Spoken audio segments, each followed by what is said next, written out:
యాసంగి సీజన్ ఇది. ఫిబ్రవరి 22 తారీఖు నాడు ఉన్నాం. యాసంగి పంటలు ఆల్రెడీ సుమారు 6 లక్షల పైచిలకు ఎకరాలలో ఇప్పుడు ఉమ్మడి పాలమూరు జిల్లాలో యాసంగి పంటలు ఇప్పుడున్నాయి ఈ క్షణం ఉన్నాయి.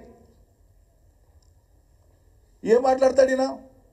కేసీఆర్ 10 ఏళ్ల సర్కారులో అసలు నీళ్ళే వేయలేదంటాడు. వానకాలంలో 12 లక్షల ఎకరాలు ఎట్లా పండే, ఇప్పుడు 6 లక్షల ఎకరాల్లో పంటలు ఎట్లున్నాయి? నీవు వచ్చి చేస్తావా? 1 ఎకరాకి ఇస్తావా నీళ్ళు? రేవంత్ సర్కార్ వచ్చి 1 ఎకరాకి నీళ్ళు ఇచ్చిందా పాలమూరు జిల్లాలో? 10 ఏళ్ల కాలంలో కేసీఆర్ సర్కార్ ఇచ్చిన నీళ్లతోనే కదా ఈ అభివృద్ధి వచ్చింది. ఇది కళ్ళ ముందల కనిపిస్తుంటే లక్షల ఎకరాల వరి ఇయ్యాలని కూడా కళ్ళ ముందల కనిపిస్తుంది. ఇతర పంటలు ఉన్నాయి, వరుసగా పండుతున్నాయి. 2016-17 నుంచి వరుసగా పండుతున్నాయి. అద్భుతమైనటువంటి పంటలు వచ్చినాయి. కొన్నది సర్కారే, లెక్కలు సర్కారుతోనే ఉన్నాయి.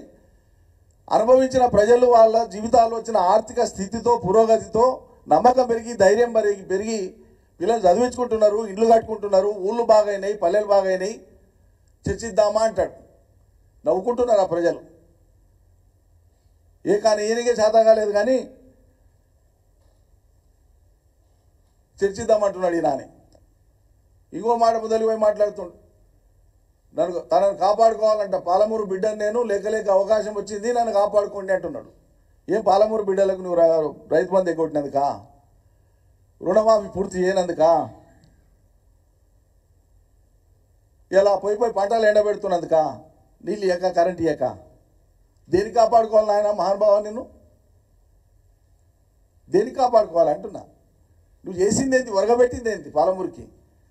అరే ఈడికి 100 సార్లు మాట్లాడినాం మేము, ఈడ మాట్లాడినాం, జిల్లాలో మాట్లాడినాం, మేము మాట్లాడినాం, అనేక మంది మా పార్టీ నాయకులు కానీ ప్రజాప్రతినిధులు, మాజీ ప్రజాప్రతినిధులు మాట్లాడారు.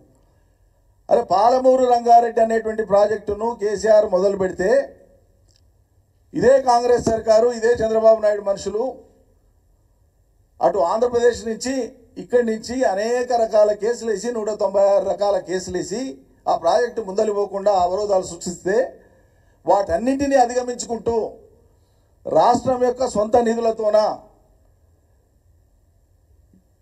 24,500 ఎకరాల భూసేకరణ ఉంటే 20,000 ఎకరాల భూసేకరణ పూర్తి చేసి 34,000 కోట్ల రూపాయలు ఇదివరకే ఖర్చు చేసి 5 రిజర్వాయర్లు పూర్తి చేసి దాదాపు ఒక ఉదండాపూర్లో కొద్దిగా పని మిగిలింది.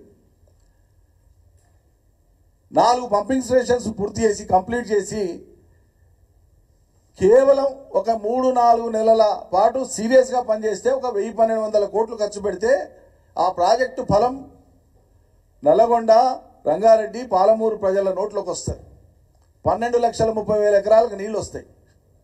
మా పాలమూరు బిడ్డవే కదా, 15 నెలల నుంచి ఏం పని చేస్తున్నావు? ఇక నీ భాషలో మాట్లాడాలంటే మేము చాలా మాట్లాడవచ్చు కానీ సంస్కారం అడ్డం వస్తుంది. 15 నెలల నుంచి ఎక్కడ పోయింది పాలమూరు బిడ్డ?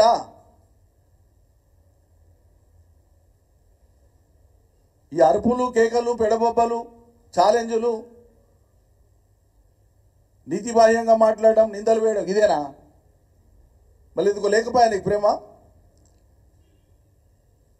నీ స్థానంలో ఎవరున్నా ప్రమాణ స్వీకారం చేసిన 2వ రోజే పాలమూరు రంగారెడ్డిని సందర్శించి సమీక్ష చేసి ఏం చేస్తే ఈ ఫలితం వస్తుందో ఆహారం శ్రమించేటువంటి వాళ్ళు. పాలమూరు రంగారెడ్డిలో అంతర్భాగం కోడంగల్, నారాయణపేట, మఖ్తలివి. నేను నిన్న కూడా ప్రెస్ చెప్పిన, వనపర్తి కాడ చెప్పిన, ఆ చెప్పే ఫ్లోలో కర్వేణ అనే బదులు ఉదండాపూర్ అనే పదం వాడినాను. ఆ చిన్న సవరణకు నేను రిక్వెస్ట్ చేస్తున్నా. పాలమూరు రంగారెడ్డిలో అంతర్భాగం కొడంగల్ కానీ, నారాయణపేట నియోజకవర్గాలు కానీ, మఖ్తల్ కానీ, దానికి ఉద్దేశించబడినటువంటి రిజర్వాయర్స్ కంప్లీట్ అయినాయి. కర్వేణ కంప్లీట్ అయిపోయింది. ఉదండాపూర్ దాదాపు కొద్దిగా మిగిలింది. జరంత పనిచేస్తే గ్రావిటీతోన నారాయణపేటకు నీళ్ళు వస్తాయి. జరంత పనిచేస్తే కొడంగల్కి నీళ్ళు వస్తాయి, ఎక్కువ వస్తాయి. ఇప్పుడు ఈయన తలపెట్టిన దానికంటే నీళ్ళు ఎక్కువ వస్తాయి. ఇప్పుడు ఈయన తలపెట్టిన దానికంటే తక్కువ ఖర్చు అవుతుంది. టెండర్లు క్యాన్సిల్ చేసి ఆ వర్కులను క్యాన్సిల్ చేసేసి ఈయన వచ్చిన తర్వాత ఇప్పుడు ఏమంటాడు? నా మీద కక్షపూని కేసీఆర్ ఇక్కడికి నీళ్ళు తెలియదు. అరే ప్రాజెక్టు ముందలివ్వకుండా ఆపిందే నీ పార్టీ, వచ్చినాక ఆ టెండర్లను క్యాన్సిల్ చేసిందే నువ్వు, అంతకుముందు వేగంగా కాకుండా ఆపిందే మీ పార్టీ, కేసులు వేసిందే మీ పార్టీ. గ్రావిటీతో వచ్చేటువంటి దాన్ని కాదని ఏ ఏజెన్సీని అయితే నువ్వు నిందలు మోపినవో కమిషన్ల నెపం పెట్టి మళ్ళీ అదే ఏజెన్సీకి ఆ వర్కును ఎక్సెస్ రేట్లకు కట్టబెట్టి నీళ్లు లేని సోర్స్కి వెళ్ళి ఎత్తిపోతాలంటాం. తొందరలోనే మీడియా మిత్రులందరినీ కూడా రిక్వెస్ట్ చేస్తాం, జూరాలకు తీసుకొని పోతాం, ఇతర ప్రాజెక్టులకు కూడా తీసుకొని పోతాం. అసలు రేవంత్ రెడ్డి గారు ప్రతిపాదించినటువంటి కొడంగల్ లిఫ్ట్ అనేటువంటి దానికి వాటర్ సోర్స్ ఎక్కడైతుందో ఇలా ఫిబ్రవరి వచ్చేటప్పటికే జూరాల పరిస్థితి ఏంటో మీకు అర్థమవుతుంది.